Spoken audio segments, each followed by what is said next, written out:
not asking anything to be, weird. Shake, shake, smile, smile. That's the kind of gist, okay? Look at the person next to you and say, this guy needs to be on Ritalin, all right? Gotcha. Here we go. Clap, clap. We'll start at the beginning. I'm trading my sorrow, I'm trading my shame. And I'm trading my sorrow, I'm trading my shame. I'm trading my shame. Laying it down. I'm laying it down. The joy of the Lord. I'm trading my sickness, I'm trading my pain. I'm trading my sickness, I'm trading my pain. I'm trading my pain. Laying it down, yeah. I'm laying it down. The joy of the Lord. Now we're going to burn some calories. Let's go. Here we go. We're saying yes, Lord, yes, Lord, yes, yes, Lord. Yes, Lord, yes, Lord, yes, yes, Lord. Yes, Lord, yes, Lord, yes, yes, Lord. That's pretty good. Now we're going to speed it up a little bit. Look, I had a lot of donuts today, okay? We're going to sweat for Jesus. Here we go. I'm trading my sorrow, I'm trading my shame. I'm trading my shame. Laying it down, yeah. I'm trading it down. The joy of the Lord. I'm trading my sickness, trading my pain. And I'm trading my sickness, trading my pain. I'm trading my pain down. I'm laying it down. The joy of the Lord. A little louder. Yes, Lord. Here we go. We're singing yes, Lord, yes, Lord, yes, yes, Lord. We're singing yes, Lord, yes, Lord, yes, yes, Lord. Yes, Lord, yes, Lord, yes, yes, Lord. Amen. Amen. Amen. Whoa, whoa, whoa, what happened? You guys got excited for a second. Too many donuts. We're going to do this one last time. I want you to look at me. Look at the person next to you. Okay, look at them. Don't look at me. I got confused, okay? Look at the person next to you and say, it is so go time. All right, here we go. I'm trading my sorrow, I'm trading my shame. I'm trading my shame. Laying it down, yeah. I'm laying it down with the joy of the Lord. Trading my sickness, trading my pain. I'm trading my sickness, trading my pain. I'm trading my pain. Laying it down. I'm laying it down with the joy of the Lord. Now, here we go, here we go. We're singing yes, Lord, yes, Lord, yes, yes, Lord. We're singing yes, Lord, yes, Lord, yes, yes, Lord. Yes, Lord, yes, Lord, yes, yes, Lord. Amen.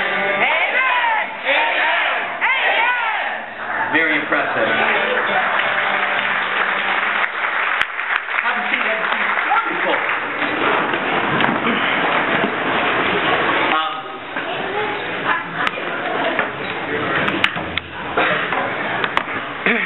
This is really the most confined space I've ever had to work in my entire life. Hello, welcome, everybody. Good to have you here.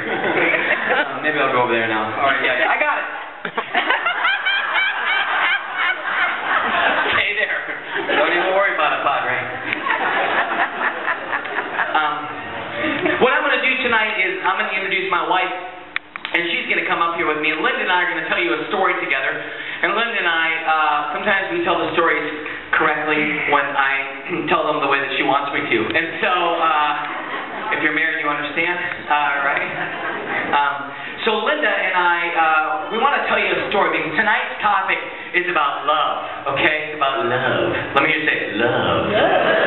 Now a little bit weird, love. Yeah, okay, that was too far. All right, so I want to share the beginning part of something, and then Linda and I are going to go back and forth. We're going to do this a little bit together. So it was a long time ago, many, many moons ago. And I know what you're thinking as you look at me. You're thinking, my gosh, you are so athletically built. I don't know why you're laughing at that. Let me help you see what I'm talking about. A lot of people think, Chris, you must have been a rugged football player in high school. No, you would be wrong, because I was on an even more intense sport team. It was golf. And all the ladies were like, ooh, he's a golfer.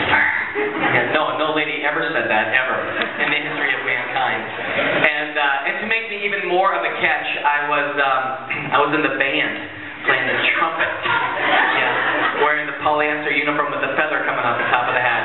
Hello, I'm a trumpet player. Anyway, long story longer. I don't know how to say this, but I lived in a very small town in Chamberlain. It was called Chamberlain, South Dakota, and that's the state, South Dakota. It's underneath. North Dakota. A young girl once yelled out, East Dakota. And I thought, no, there's no such thing as East Dakota. Okay. But I lived in South Dakota, and I remember it was a funny thing for me because I would travel an hour just to go to like for example, a McDonald's. Or we'd have to go an hour just to go to like an electronic stoplight. Or 2.5 hours to Sioux Falls in order to go to like a mall. But when we moved to Florida, it was unreal. Like there was a strip mall on every corner, every possible fast food restaurant you could imagine.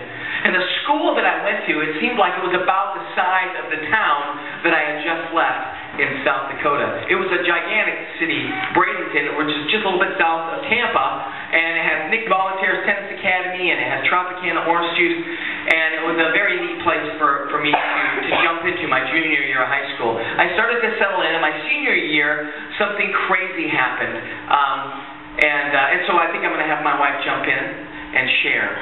Is that right? Or not? I have to get the rest of my stuff. Well, I went to this high school in Florida, Southwest Florida, and I had gone to school with the same set of kids all the way through. So my graduating class was about 270 kids, and I think I knew at least by face or name most of them.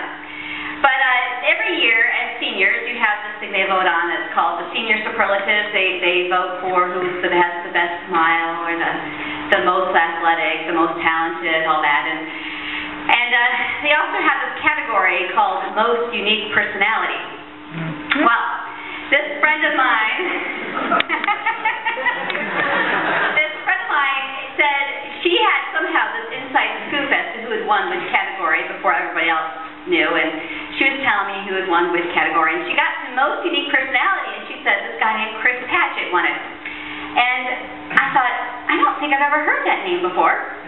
How is it I've never even heard a name, and he wins a popularity contest? And she says, oh, he goes to my church, he's really funny, I'll introduce you. And at some point, we walk into the cafeteria, and she's like, oh, there's Chris over there in line, let me introduce you. So my first memory of ever meeting this guy was him standing in the lunch line, and he had on a three-piece mustard yellow polyester suit with a vest. It was so gorgeous. You know, it's not actually, yeah, he still likes polyester. But, yes, and we had this intense conversation of, hi, nice to meet you, yes. That's really not how it went. Now listen, you guys are not getting the significance of this. In our school, they gave out these senior superlatives, these awards.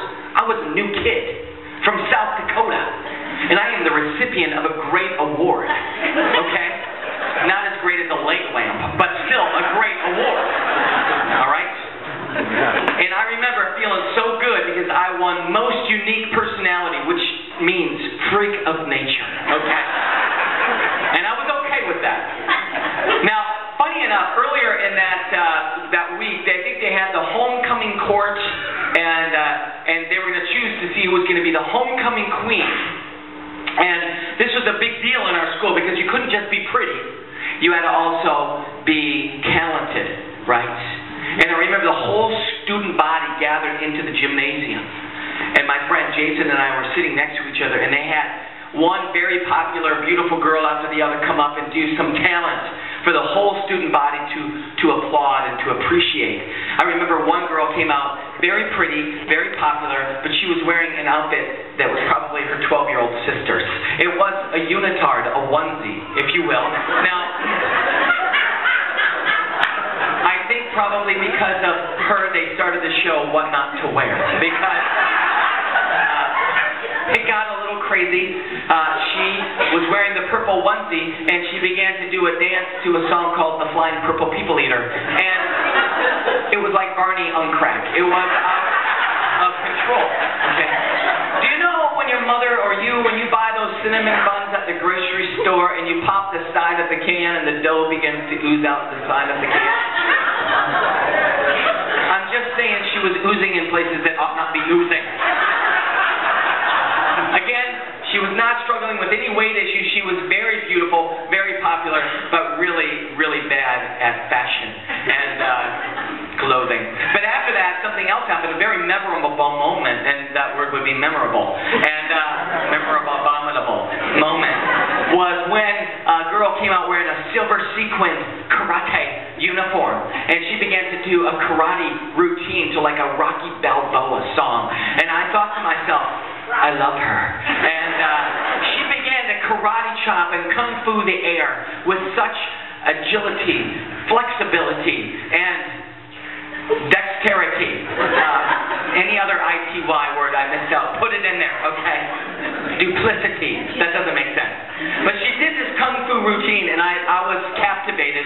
And I said to my friend next to me, I said, Jason, because that was his name. I said, Jason, I want to date her. And then we laughed, because she was popular. Varsity cheerleader, homecoming queenette. She was beautiful, and I was on the golf team from South Dakota. Right? The chances of me dating this girl were 1,000,000,000 to 1. I was standing in that line, and I remember these two cheerleaders started to come near me. I was waiting for my buffet of goodness at the lunch line, you know. In the good old days when they served you food that nobody knew what the crap it was. There was nobody fighting for vegetables in those days, I'll tell you that right now. We're just fighting to keep it down for the rest of the day. Standing in line waiting for that food, it was really a funny moment for me because the girls, they came up to me. They actually came close to me. Now, normally, women fled from me, but at that moment, I didn't know what to do, and so the one said to the other, this is the guy that won most unique personality. And I said something amazing like, hi, I'm a boy. A real boy. Well, at that moment, that brief conversation, to me, I think back, and I think that was his permission at that point to stalk me. Yes. Yeah, so I would open I would be at my locker, and I'd shut the locker door, and he'd be right there. You know, we'd drive down the street leaving school, and my sister would look over and see this guy. Running red lights to catch up with us, and he was crazy. He was crazy, but it completely took me off guard at how crazy, like, it was so obvious to me that he liked me. So, I mean, it was obvious. He would call me. This mutual friend of ours got connected with phone numbers, and so we're talking. He'd call me, and he was so nervous to talk on the phone. He told me later that he'd have to write outlines out to know what he had to say, and then, or he would get after he'd get to a certain point, the conversation would fall, and he would just hand the phone off to anybody. It was right there. He was so taken by me, and it flattered me to no end. It's true. I was very nervous. She was so out of my league. It's hard to imagine because I am very good at talking. But when I got on the phone with her, I was paralyzed almost. I thought, oh my gosh, what do I say? Do you remember in the old days when you liked somebody? Do you remember when you were little and you had like letters that you would start writing in class? And it would be really complex and powerful. The words that you would write would be like, do you like me? Check yes or no. Do you remember that? Now, it's weird that the letter would come back and it would be like, maybe. You're like, I didn't put that as an option. What does this mean? Just a funny small side note. Like, just the difference between guys and girls, it's so funny. And when you're young, it's very powerful, isn't it? Like, when you start to realize that you might like that other person, it can be a little overwhelming. I remember when I was really little, like, what I noticed about girls was their love for lip gloss. Now, this was in the old days when lip gloss was just really taking off, and it was so slippery. It would just be like all over their lips, like practically dripping off on the floor with glitter or something on it. And this was in the same time probably in the mid-early 70s, when they were just coming out with like chapstick that tasted like Dr. Pepper or Coca-Cola. Do you remember that? And so all the girls were wearing shiny, glittery lip gloss, trying to look all awesome, and all the guys were over there eating their chapstick. Chunks of Vaseline in their teeth. They're smiling at the girls. I love chapstick. Long story longer. So I knew that I wanted to go out with Linda, but I didn't know how I was going to be able to do that in a way that would be really beautiful. Because you see, I did like her, and I thought if it was possible that she would go on a date with me, I knew I would have only one time, one chance, one shot to show her that I was really interested in her. So I did call her, and I was nervous, and miracle of all miracles, she said I could take her out on a date. So, you know, in amidst one of these intense conversations we had, I'm trying to get an idea of what I'm supposed to, like, where we're going to go. So I said, well, what should I wear? And he said, well, wear something kind of nice, you know, not super nice, but something nice. We'll go somewhere nice. And so he comes to me and he picks me up, because my dad was a World War II Marine, and you had to come to the house to meet Gilbert, in order to take his daughter out. So Chris braved that. That's a great sign that he wanted to continue. I think Gilbert had more guns than South Dakota. For real, Gilbert slept with a loaded pistol under his pillow. Who does that? Gilbert does that.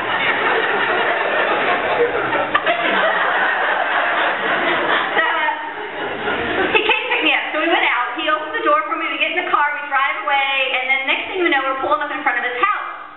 I'm thinking, okay, maybe he forgot something. He had to run in and get it. But instead, he comes and he opens the door for me. We walk. He escorts me up. But we're not walking to the front of the house. We're walking around to the side of the house. So I'm thinking, okay, this is weird. I'm not saying anything. I'm thinking, this is weird. And we walk into the screened-in porch there on the side, and sitting in front of me was this round little table with a tablecloth and a single candle. You could hear classical music playing in the background. And he pulls my chair. I sit down. He sits across from me. In walks Jason, his best friend, dressed in a tuxedo. He has a towel wrapped over his arm, and he leans forward. He kisses my hand, and he says, Not part of the plan. and he says, welcome to Chez Padget. And him and Jason had made this meal for us that night. I think it was hamburger parmesan. And with a couple courses. We had sherbet for dessert. And then we went into the family room and we watched Blazing Saddles. Nice romantic movie. I think the highlight of the evening was him lifting his shirt and showing me his anorexic stomach. There's a line and you dropped it. So, but then, you know, curfew came, so I had to get home, and he drove me home, and we're sitting outside of my house, and that awkward moment where, okay, is he gonna kiss me? What's gonna happen? Should I just go inside? And he asked to give me a kiss, and which again just surprised me. And he gave me a small kiss, and I walked inside the house, and I was completely taken at that point. That's not how it happens. Let me give you the real story. Men, after that incredible date and that romantic drama, Blazing Saddles, we got into my mother's station wagon. Only the finest. We got into the car, we stopped in front of her house, and I thought, what do I do now? I mean, this date has been amazing. Maybe something awesome is going to happen. Like, what should I do? Maybe I should lock the door and drive off with her. No, that's kidnapping.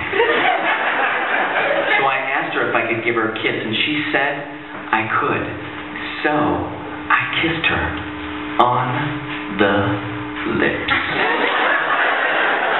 And it was amazing. Do you know why? Because I was a trumpet player. My lips were tied.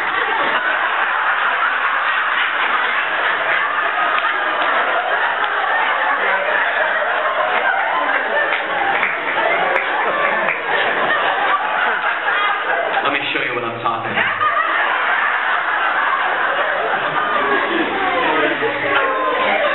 done now? All right.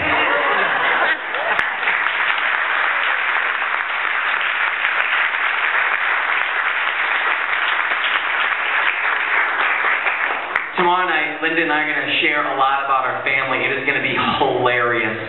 With 9 children, it is always crazy and funny. So especially for tomorrow, make sure you bring as many of your friends who have children as possible so we can breathe some encouragement and hope into them. But tonight is about love. Tonight's about love. And I really had an amazing first date. Seriously, it was a great opportunity for me because I was kind of that geeky, nerdy guy, still am. And the truth is that this very popular, beautiful girl somehow gave me a chance. And we found out that we loved each other. It was a very amazing and an incredible first date, but we found that after a few more dates and after being together for a few years that we wanted to spend the rest of our lives together. And when it was such an amazing moment for us when we were finally able to say, yes, you know, I want to spend those days together with you, getting fat and getting old, right? And not necessarily in that order, but I want that, and it's been an incredible reality. And in fact, in just a couple of weeks, we'll have our 21st wedding anniversary, and we've been together dating longer than that, over half my life with her. It's been an incredible journey, and I think that kid back there in high school knew nothing about what love was. I was so confident and so sure of myself. We were so passionate, so excited, so happy to share every moment, every dream. But after 21 years of marriage and all of the incredible children, all of the stories that we've had, it is so much better than I could have ever dreamed or imagined. Real love is really life-changing. Real love really does matter. And John Paul II will say that the love in a family between a husband and a wife does 3 things. 1, it shows the world God's unconditional love that's so needed today. And when marriages stay together in sickness and in health, right, till death do us part and all that stuff in between, the truth is they witness to the world an unconditional love that is so needed. But that marriage also does another thing. It shows Christ's love for the church. Christ's love for the church. Hopefully, in the way that I live my life and love Linda, hopefully, right, it's a witness of complete self-donation.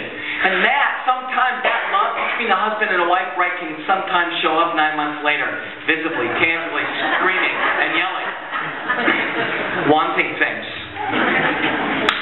And the third thing that John Paul II, the same marriage does, which is so beautiful, is that it actually changes society. Holy marriages change society. I have a really great friend of mine named Bob. He was in Des Moines, Iowa for many years, just moved and is now working in West Virginia. And he had a phrase that I've never forgotten. He said, what would happen if 50% of all of our priests got up and just left one day? Well, that would be a crisis, wouldn't it? That would be a great crisis. But the reality is that that's happening in our marriages all the time. All the time. We've lost something in a way. We've lost what it means to be loved and to be in love. We've lost what that real truth is about love. So think about it when we come to church and we hear about love.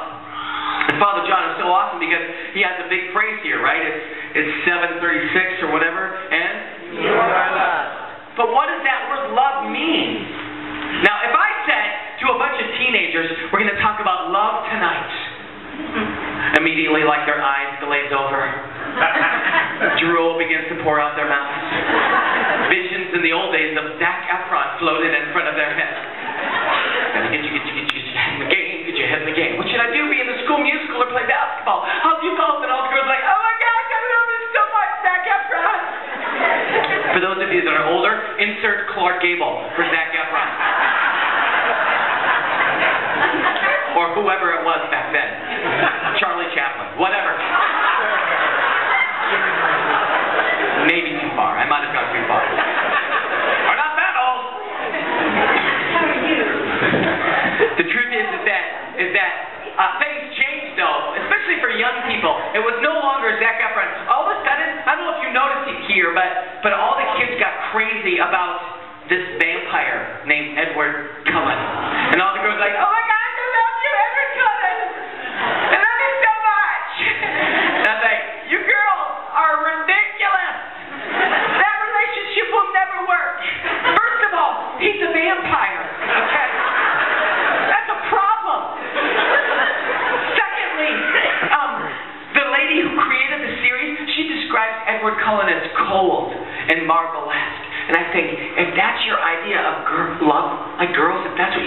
real love is, then at the break, you should go lie your face down on the bathroom floor. That cold marble floor. Edward, I feel you. You're so close to me.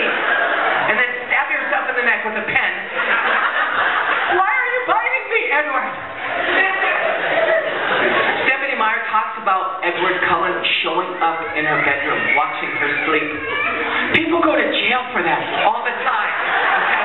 That really is breaking and entering, and it's not right. Then it switched. It wasn't Edward Cullen. Then they got all excited about the werewolf, Jacob Black.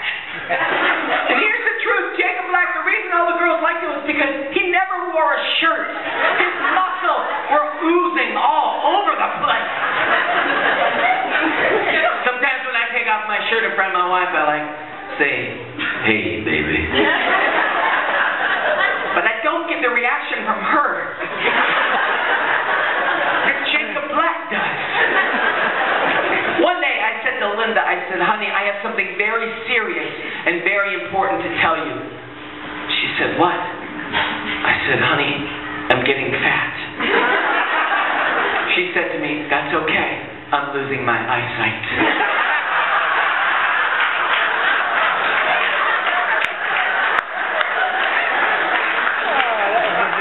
That's not the proper response.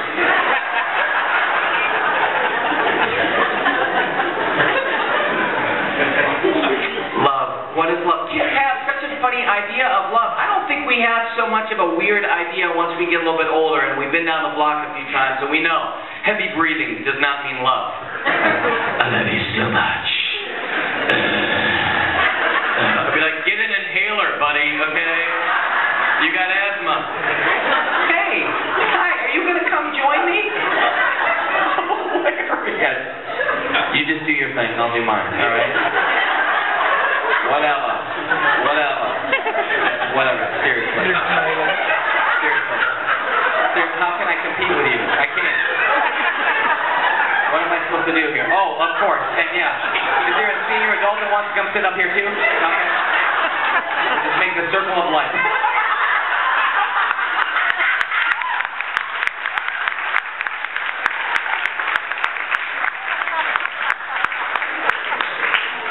I am seriously outplayed and outmatched.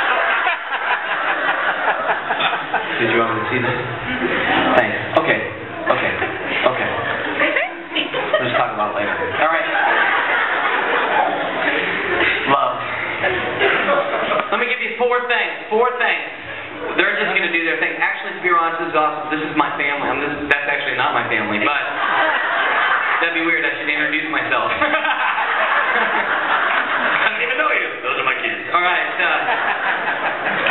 This is my life, basically. All sorts of children all over the place biting people. All right. So, very well behaved kids. Thank you. Four things. Let me hear you say sacrifice. Sacrifice. Now, it is Lent, so this is an appropriate word, but I think we know, right, that love is sacrificial. I always kind of say a little joke. The truth is that